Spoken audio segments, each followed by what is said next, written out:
Your Cleveland Cavaliers get a must-needed win over the closing in on us in the standings Toronto Raptors, giving us a 3-game cushion on them in the Eastern Conference. But the struggles continue. The bad luck, the injury bug continues in Cleveland. It's Cavs Encapsulated, episode 20. We appreciate you tuning in to the show. Let's get right into it.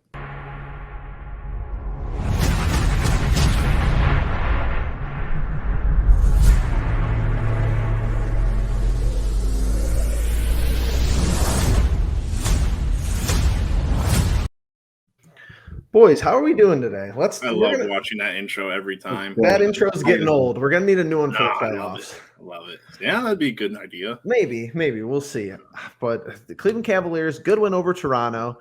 Disappointing game against 76ers as far as the result. It was good to see us back in form. And the game against Charlotte, which was the first game of this little stint between our last episode and today, was probably the worst loss for sure of the 3 games, or out of the 2 that we lost, because we probably should beat Charlotte. But there's a lot to talk about. We're going to try to we're going to keep it fast paced for you guys. And if you're a subscriber, we appreciate you. If you like the videos, we love you. If you comment down below, let us know what we should talk about, what we should do in future episodes. We're 20 episodes in. We've done an episode a week. So 20 weeks, do the math. I would ask how everyone's doing, but I basically know that, and we're going to get into some bad news. Jarrett Allen injury update. Cavaliers all-star center sidelined indefinitely with a fractured middle finger. Now, what's interesting about this is that the word indefinitely has different meanings. So a lot of people think he's out for the year. I don't think that's necessarily the case.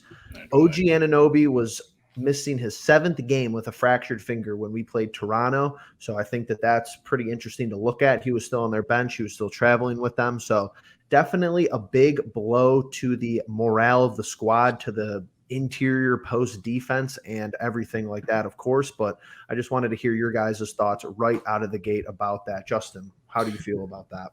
Yeah, it's definitely upsetting to say the least, but I think it's interesting that you bring up the point about indefinitely. Indefinitely is definitely something that can be taken into the account of how Jarrett Allen feels. They could quite literally put it in the, I don't know what they call it. It's not like a brace, but we've all seen it where they put like the little kind of thing up over the top of it, and he could play through it. Honestly, he could play through it if he felt, good enough. I believe it's on his non-dominant hand, correct? I think it's his middle finger on his left hand.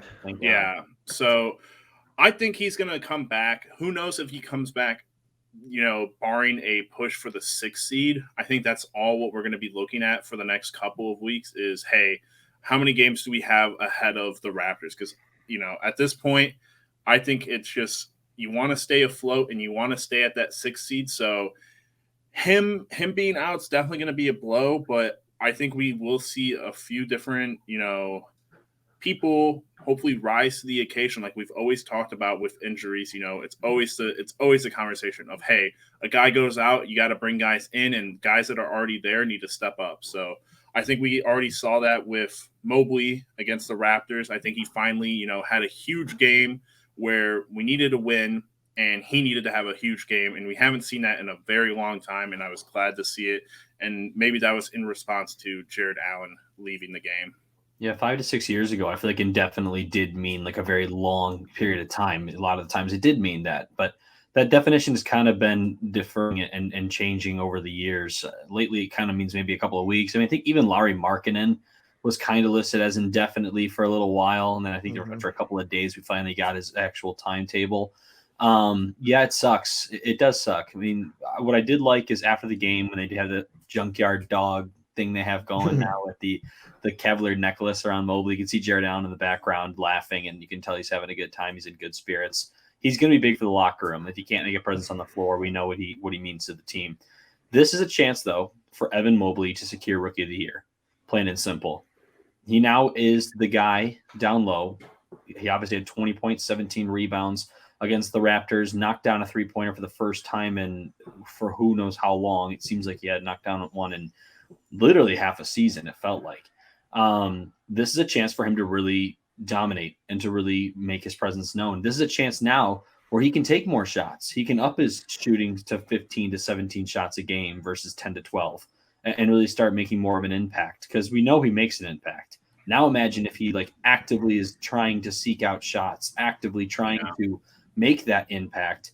He could really, run away with Rookie of the Year. I already think he mostly has it, but the last couple of weeks, last couple of games, I think he was like starting to get caught up by the Cade Cunninghams, the Scotty Barnes, even the Franz Wagners of the world. Apparently is really been playing good basketball for the Magic. But yeah, this is bad news. Obviously, it's not good. In a way, though, I do think it's good for the Cavaliers to have some more adversity. That's when they've played their best. Yes, before that Toronto game, they had lost 6 of the last 7, but JB Bickerstaff gave me a lot of hope by saying, in that Philadelphia loss, we started playing like the Cavaliers again, and that's important. They have that what's the word we used 1,000 times? Identity. Again, the last few games starting to get back to their basketball. So, it's all just kind of a wait and see, but helps on the way with LeVert. There was good things to see in the last few games that give me hope for the rest of the season. I think the consensus is that Evan Mobley's going to have to take that not the leadership role, but the role of being that primary rebounder into full effect, obviously like he did in the Raptors game. But Jeff, I got a question for you, and I don't want to throw you off, but we haven't talked about replacements. Is Ed Davis, your guy, is he going to be inserted into the starting lineup, or when Karis LeVert comes back, are we going to see the lineup of Garland, LeVert, and Okoro, or are we going to see some version of Isaac or LeVert and Ed Davis? I absolutely love Ed Davis. He's one of my favorite players on this team. It's kind of like a walking meme at this point. And I've been looking at Denzel Valentine when he was starting. Right. And I've been looking at our older itineraries for other episodes. And we've talked about the roster like so many times. Like I was going to put in again, like what is our starting lineup going to be? And I just wanted to keep it out because who really knows with the injuries with LeVert and Rondo coming back. So I don't know. I think is Kevin Love I think Kevin Love starting is kind of out of it. But like if he could start at the 4, I don't know. I see it's either start Ed Davis at the 5, keep Mobley at the 4, and then something like that. I don't know. I think Taco Fall's going to be back up from the G League though.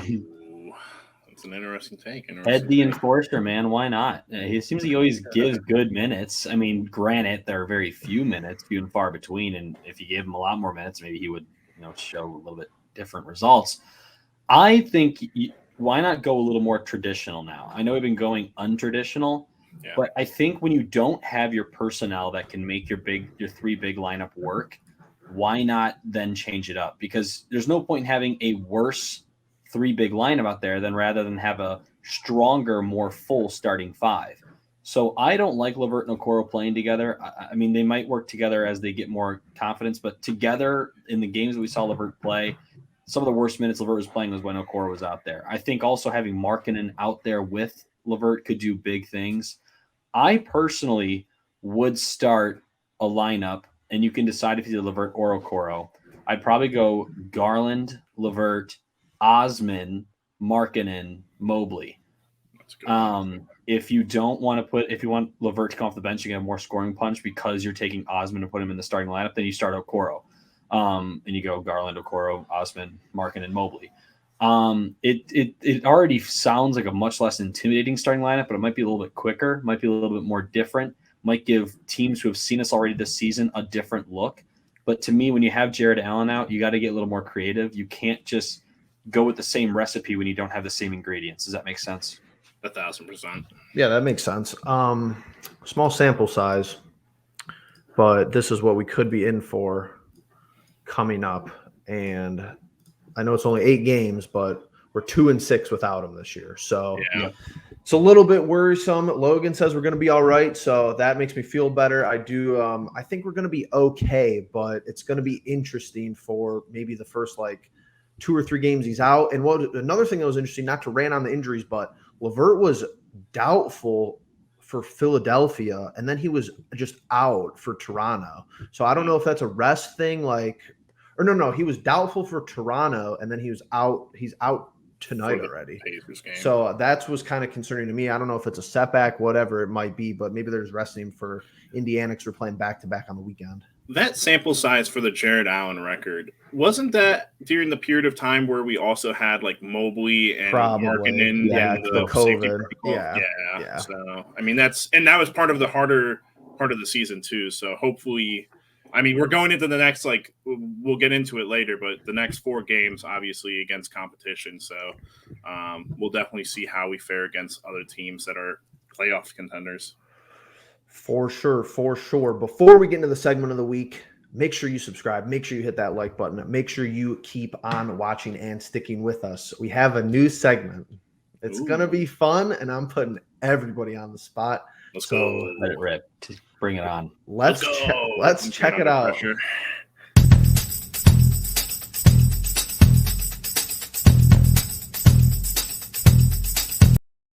All right. So my names, as you know, my names don't really put into perspective what's going on, but I'm calling this segment, "What the hell is that?" So I'm gonna play a clip. Logan is going to play-by-play commentate it. On the spot. Hasn't seen these clips. There's a lot of shows out there where they might do a couple of cuts. Like these guys know we don't do cuts. Once in a while, we'll do 1 or 2 cuts, maybe in 2 or 3 uploads. We just go straight through 35, 40 minutes, nothing. So we're gonna go. Logan does a play-by-play of it because that's his expertise. He has some experience in that. Then Justin is going to explain it just from a regular fan perspective. Oh God! So it's a tag team.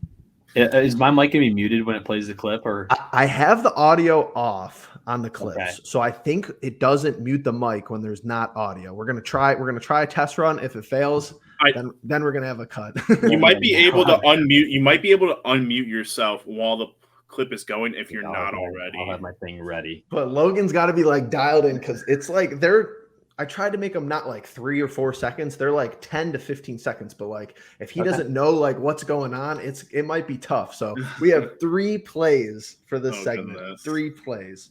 All right, goodness. Logan, are you ready? Always ready, Jeff. Okay. Always ready. We're going to play number 1.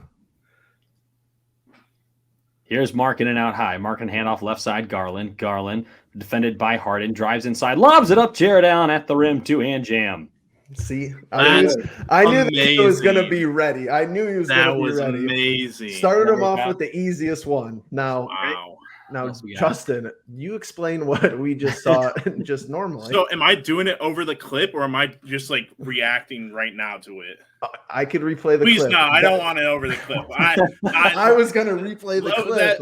No. I'll just react to it. All I know is that watching Garland, watching Markkanen come back into the lineup, we missed him a lot. Really great to see how he kind of lets the offense kind of flow through him typically, where we've watched other guys try to force things. And it's great to get him back. And obviously we get an easy feed out of Garland for an assist in the dunk. So just really easy stuff there. But I'm still in shock with Logan's announcing. Just who's got it? Who's got it? That was my radio call. Cavs, the TV call next time. Cavs got to get this man. TV call works. That's the frustrating part, though. It's I feel like this is maybe the best basketball Garland and Jarrett Allen have been playing together, and now it's Jarrett Allen's going out. So we're going to be missing that. I think Mobley can step into that. And the detriment of the young team is that, like Justin, you were saying earlier, we need people to go out for other people to up their urgency. I feel like when LeVert went down, Okoro might have been more urgent with the basketball. Same way with Mobley.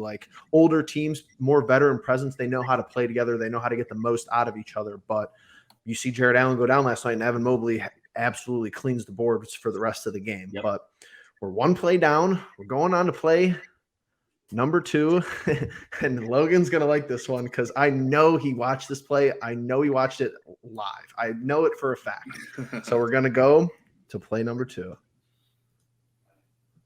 And here's Mobley out high. Handoff Osman. Curls off to the rim. Throws it up. It's off the glass, off the rim, and in. A prayer from heaven answered for Cedi Osman. My Lord, Logan. You are a mastermind. That's the clip that I got the name for the inspiration because I'm pretty sure Logan was what the hell did Cedi just do? When that happened live, he texted, he was what the hell was that? So I was This is going to be in the video for sure. Justin, how did that ball go in? Yeah, one of those what the hell moments. Where's the call? Where's the call? Where's the call? That's why it's what the hell. Like what's going on here, Russ? Are we not seeing the same things that everyone else are? Like No. it's ridiculous, but obviously just one of those plays where you get very lucky. It's like you shoot behind the basket and somehow it goes in. So yeah, I mean, like the guy at the end of the day, the guy who was defending Osmond put it in the bucket. I mean, the bump in the bucket at the end of the day, and that was one of the more wild sequences I've seen. But it doesn't seem like Jetty's the kind of person that would have that happen in a weird way. Like who else on the Cavaliers would kind of have that happen? I mean, that's the way I see it. Okoro, maybe kind of some of our goofier guys up there. But yeah, that was coming out of the second half in Toronto, and I don't know, man. I personally didn't see that live. I walked away and I saw you text me that, and I was so confused as to what was going on. But we're on to play number 3. We had some bets at the top of the show, and maybe some people were right. And here's Dean Wade, right wing, defended by Barnes. Gets a step on him, drive to the rim, dunks it down. Yes, sir, he can jump. And skip, too. Dean Wade. I love the. I swear that kid was a plant, like an ESPN plant. They put him there. I just can't believe that kid did that right in that moment. Justin, Dean, did you know Dean Wade could do that? I feel like we know Dean can dunk, but like not take it from the 3 and drive it all the way in and get someone on body to body contact and put it in like that. I mean, if it's interesting because we talked about the one Mobley dunk on Giannis, and we're like, that's contact. But Dean Wade being able to drive it right down the center and put it in like that, it's pretty spectacular.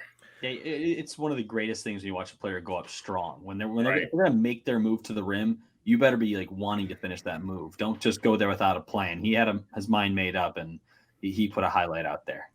Yeah, usually we're off ball with players like plays like that because it's either Jarrett Allen rolling to the rim, Mobley. Even the Mobley poster was a pass from Darius. It's like we don't have a player that is like the peak, like LeBron is the peak Giannis, where he could just off dribble, go in and dunk on somebody. That was one of the craziest things I've ever seen, even for any Cavs team. So that was certainly insane. I think it's just another testament of like, do we get into these modes where we don't want to be aggressive? We don't want to do stuff like that. It's just gearing up into being able to play like that every single possession, especially if you want to win a play-in game, if you want to win a play-in series. If you're going to be passive and let the other team be more aggressive, you're never going to, win a 7-gamer, I don't think.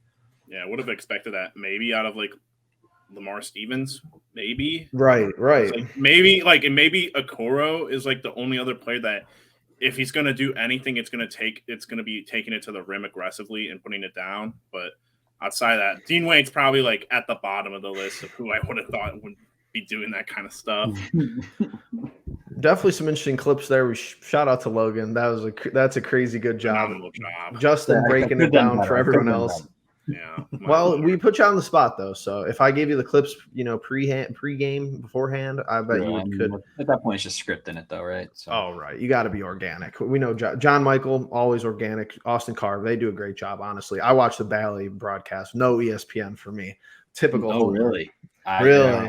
I don't have Bally out here in Texas, so yeah, that's first time I got to watch the Cavaliers on my TV and not my phone, which is that's wow. Yeah, it's bad with Bally, but. Moving forward, we got one more. I'm going to go around the block one more time, and then we have 4 games to talk about. Even if it's a shorter episode, we don't really mind. But I have a question for Justin and Logan alike. Moving forward, and there's other answers. I'm just going to give 3 players. Who do you want to see play more consistent basketball moving forward with the injuries, with the absences? Lauri Markkanen, Jetty Osman, or Kevin Love, or answer D is other, maybe somebody else. I might be thinking D, honestly. I think for me, I think it's Mobley. I think Mobley's like behind Garland, he's probably the biggest key. If he's scoring upwards of 15 plus points and getting you double digit rebounds, I think more often than not, we're winning those games. And I feel like I haven't seen him do that until the Raptors game. I mean, we talk about the Charlotte, we haven't really talked about, these games in depth, but the Charlotte game and the 76ers games, he was almost non-existent in both categories. And then Toronto, he comes out and he gives us huge production in both categories and we win. And I think that's a huge thing. I think Kevin Love and Cedi Osman are kind of fire and ice. One of those guys can get hot and one of them can be ice cold and we could still play well. When they're both on, you have very little to excuse why you're losing those games. And then Lauri is just his consistent play, I think, is already a thing. And I don't think I'm not going to say it doesn't matter, but I don't think it matters as much as like Evan Mobley consistently putting up 15 and 10. I give Lauri a lot of credit returning from injury. Has played very good basketball. Me too. His shooting percentage hasn't been great, but you expect that. At least you can see the impact he's having on the game. I'm with Justin, though. If you had given me, option A, B, or C as Evan Mobley, I would have said Evan Mobley. I think this is the time for him. If you want to say E, Ed Davis, that's fine as well. But I think I need Mobley to step up. I mean, he showed that he could. He's shown all season that he can. Well, let's go do it again. I mean, he has such an opportunity here. And I don't want to harp on it too much. I'm not going to go on my random spiel. I said it earlier. Like, we know what he can do when he's not even truly searching for shots. Now you give him that free reign. Hopefully this is the opportunity he needs. If he has the energy in general, if he brings it that night from quarter one, that usually leads to good results. He's going to be the guy to step up here.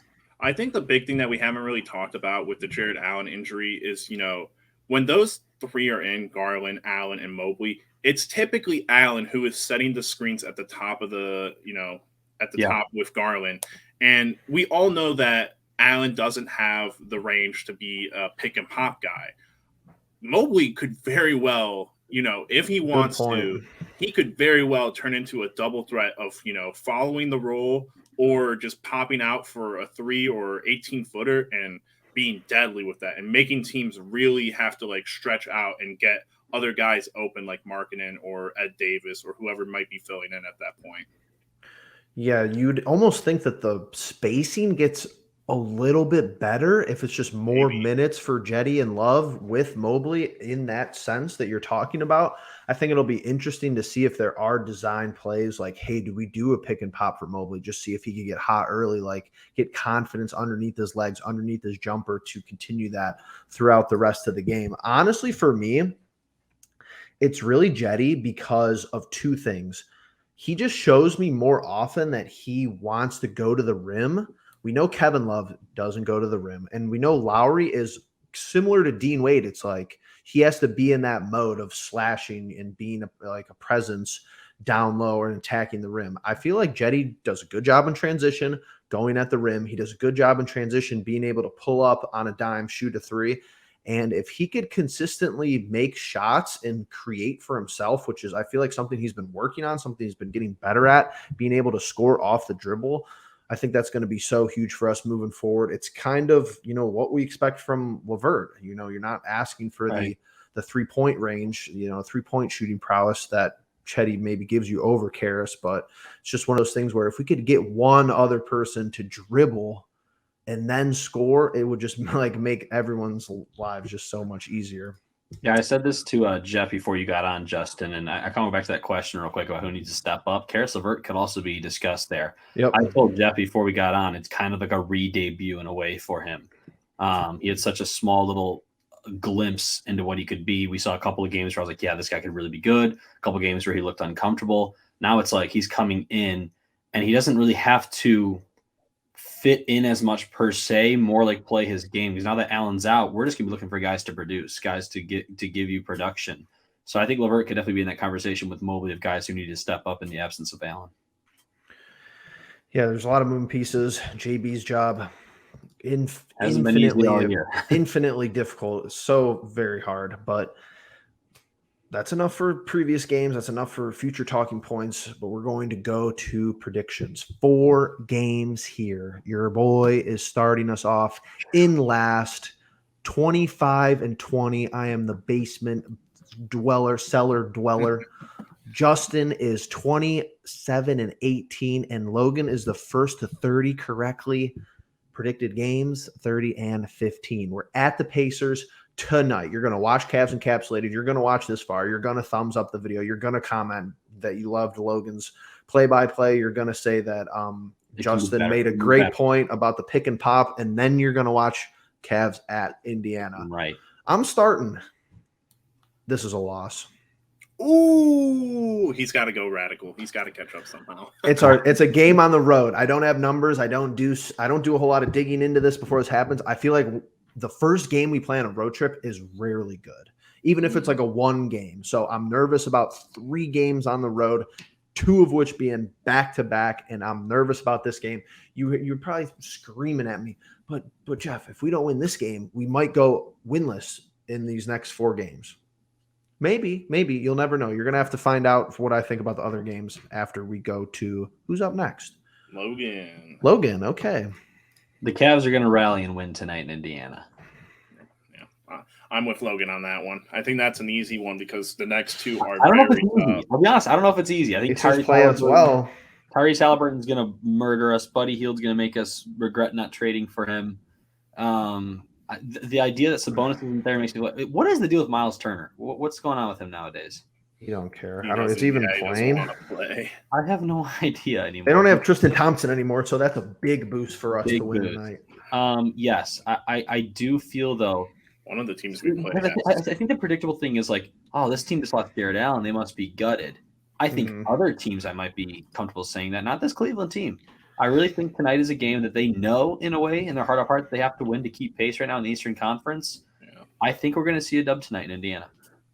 But it's like, how long until we get the wheels going is the other half of my point. Right. It's like is Ed Davis like just clogging up the paint for the first like 3 or 4 minutes, and Mobley can't hit a shot, and they're just guarding Darius well. He goes for 30 tonight. Yeah, I mean, it's Indy plays us good, and the last time we played them, I thought they were going to be in tank mode, and I was wrong. But moving on, March 11th at Miami. Yeah, this is a big decision for you here. I'm going. We beat the Heat. That's my big shocker. I thought losing to Indy, might not be the huge shocker, but I'm going we. They're on a streak right now, right? They're playing hot. Good basketball. They are very hot. That's why I like it. That's why I like the contrarian there. We beat Miami for the first time in like 12 years in Miami earlier this year. That was without Jimmy Butler, without Bam Adebayo. I don't think it's going to happen a second time. Damn it, I'd love if it did, but no. Jeff, 25 and 22 is looking pretty good on you right now. Hey, I hope you're right. I really do. Lord. I'm also going with a loss here. The Heat are playing way too well. The only thing that could happen is that they hit a stall here with I believe they're playing the Suns. But yeah, I don't see us beating the Heat with them fully stacked and us, struggling a little bit with injuries. Rondo's still out, LeVert's still out, Allen. I got LeVert and Rondo playing that game. Gotcha. That's fair. Karras could come out and completely prove me wrong and actually be a valuable piece of this team. I hope I get flamed for that. The Heat one, I feel like the first 2 are kind of actually not too difficult, but I'm being weird, but I think the Bulls next. I think the Bulls on the back-to-back is the easiest one. That's an L. That's an L for you? 100%. I don't think we got in Chicago doesn't play other teams very well, but it's like when has been our last back-to-back? And does anyone know? Yeah, that's true. We just don't play good on back-to-backs. I really hope they prove me wrong and we beat Chicago, because that would actually be a huge win. But I can't get on board with playing Friday and then Saturday. I feel like Chicago is going to be kind of like the Philly game. We're going to play them really well. We might even get a nice lead. But at the end of the day, they're just going to have too much. I mean, DeRozan is playing at a level I've never seen him play. And a lot of players I haven't seen over the last 10 games. He's been money. Yeah. I think Chicago and Miami are right now really battling. So believe me, if Miami beats us the night before, Chicago's gonna be really wanting to beat us the next night. Right. So I'm gonna go loss here. I think we play them tough though.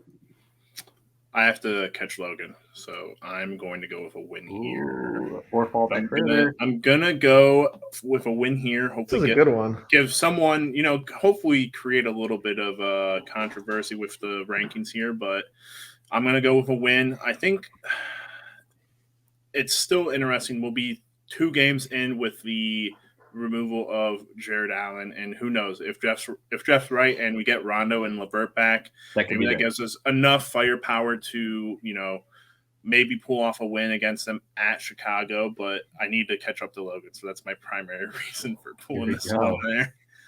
I'm rolling with the punches. March 14th versus the Clippers. Parentheses, Evan Mobley bobblehead night, I believe. Which is pretty cool. Rookie bobblehead is going to be pretty cool. I'm going to say we lose 1-3 on the week. The Clippers have Zubac and Hartenstein. Yes, so we're going to struggle with their bigs. Their bigs are very competent. I actually watch a little bit of Clippers basketball. They are I think Ty Lue, honestly, if JB wasn't a thing, he would probably be coach of the year because he has them at like 500 without Kawhi Leonard and without Paul George. And it's like Reggie Jackson pull-ups. Reggie's playing out of his mind right now. Like 2-point pull-ups from Reggie Jackson and just let Zubac and Hartenstein cook in the middle. They're actually fun to watch. What about your boy Luke Kennard? Exactly, Luke Kennard. But I'm saying 1-3, brutal week. But Jarrett Allen being out, I don't know, man. I'm taking a win over the Clippers. I know we played them in LA earlier in the season and handled them pretty easily with Paul George playing, right? Because I think they had one of their guys back then. I think so. We handled them well. I know Jarrett Allen down definitely makes a big difference, but I think if I'm going to circle of the next 4 games, a game for Evan Mobley to have himself a day, I think it's going to be against the Clippers. He did it the first time against LA. Again, totally different part of the season, very early. But I do think Garland will minimize Reggie Jackson's output, whether he does it defensively or offensively, probably offensively.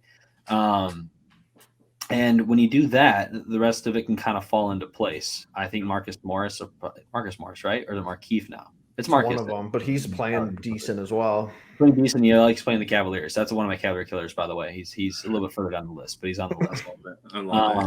And then I think Luke Kennard. Yeah, there's definitely some cause for concern there. But I do think this is a game, Jeff. If you're talking about LeVert and Rondo coming back, I think at that point, I think we had more firepower. I think that's a win. I'm gonna follow suit with Logan. I think this is a win. Coming back home. Oh man, 3-1 week. Logan, yeah. So it's a very nice split between the 3 of us. Jeff's got us going 1-3. Mm-hmm. You got us going 2-2, and I got us going 3-1. Mm-hmm. So I kind of like the split. We did our jobs. Definitely a lot of room for people to be right and wrong here. So one of us will come out on top. Yeah, so we were all different, and that's good. So something's moving in this could be moving in the standings. Someone's gaining ground or losing ground or getting totally clobbered and staying in the basement. You never really know. But anything else? Any other? Should we go words of wisdom? Does anyone have an inspirational quote of the day? A color of the day? Does anyone have anything? If we played them 10 times, they might win 9. But not these 4 games. Has anyone else seen that like little projection of how the Cavs losing streaks like typically go? Yeah. It's like they lose a couple of games and then they skyrocket. I feel like we're at that point. We're on the uptrend. We're due I think we are at that point where we've lost enough games to be like, hey, whatever it is that we get this feeling from, let's just kick it up a notch and start beating teams that people probably don't expect us to beat right now, like the Bulls. So I think that's the only thing I got to say besides it's a good point. Being hopeful is always a good thing. Is this wrong of me to say this is probably the biggest week of the season? Maybe. No, because we got to play the Raptors again at some point and the Bulls. If we get swept, if we don't beat the Bulls, if we were to go 1-3, 0-4, And with Toronto hot on our tail, and hell, Brooklyn is behind there. Like Brooklyn's Boston's probably in front of us. Yeah, we it's got to Brooklyn's stay not gonna above. stay We got to stay 6 and above. That's all that matters. Yep. Logan said it last week, and it echoes true. 6 and above, and that's all that matters. Who's our current matchup? The Bucks or the? It would be the Bucks. No, sorry. Yeah, no, it would be the Bucks. It would be the Bucks. That'd be awful. Interesting. I'd That would be much hate awful. that. I think it actually be an entertaining series. I'd rather have the Bulls. I'd rather play the Bulls as well. But yeah, you're looking for inspiration. Like I said, I think this is one of the biggest weeks of the season. Without Jarrett Allen, I think some teams, people will always say we're never going to look past an opponent. You know, we're focused on each game. It is something that is just in the human mind that sometimes you feel a little more comfortable. I think the Cavaliers got to make these 4 teams feel very, very uncomfortable. That's what they've done the last 2 games. Make them feel a little weird, make them feel a little uncomfortable, stay in the game until the 4th quarter. I think we have a chance to rob a few and get the season back on track. Love it. Big week, 4 games. We're into that March. March is always packed for the NBA, and it's basically leading up to the playoffs, especially with playing games and things like that. You never know what's going to happen. Could people rest down the stretch? If Philadelphia or someone like that is squarely seated in the playoff spot, will you see Harden or Embiid, taking some nights off, giving us an opportunity to stay out of that play-in game? All hope is not lost. We're going to get Jarrett Allen back. We're going to be fine. We're going to do a great job, and JB is going to lead us to the promised land. With that being said, we appreciate you for tuning in to Cavs Encapsulated episode 20. There's some games this week that we might be live after, so you never know. There's always an opportunity to come chat, come make your voice heard, and we'll give you our platform to speak. So with that being said, before we see you again, make sure you let them know